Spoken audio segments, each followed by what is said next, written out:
Another Metro Atlanta teen is left fighting for his life after yet another senseless shooting. The DeKalb County community where this happened is on edge because police are still searching for whoever's responsible. Atlanta News First Don Shipman is with the First Alert breaking news tracker just off Covington Highway. So do police have any descriptions about who might have done this, Don? They don't have any arrests and they don't have any descriptions, but they are urging anyone who might have seen something or know something to contact authorities.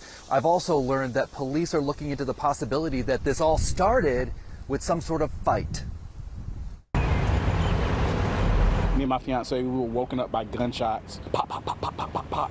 Gunfire inside this normally quiet DeKalb County subdivision. One neighbor who asked not to be on camera says just after 2 a.m. he heard 2 rounds of gunshots, then screams for help.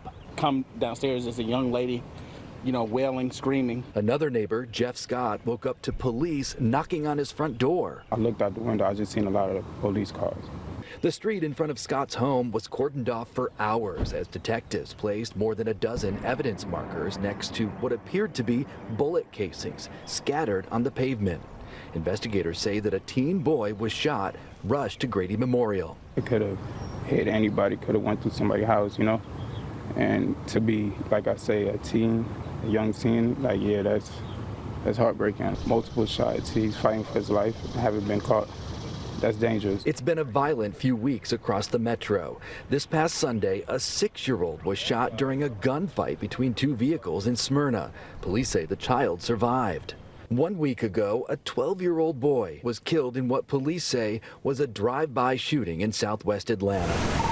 And before that, just 2 weeks ago, also in southwest Atlanta, police say 2 16-year-olds were involved in a gunfight. Both were shot. Only one survived. We just got to be level-headed and always just stay prepared for the worst. And I posted contact information for police inside the article for this story on our website right now. In the meantime, as for that teen boy, we're told that his condition is considered critical at Grady Memorial Hospital. We're live here in DeKalb. Don Shipman, Atlanta News First.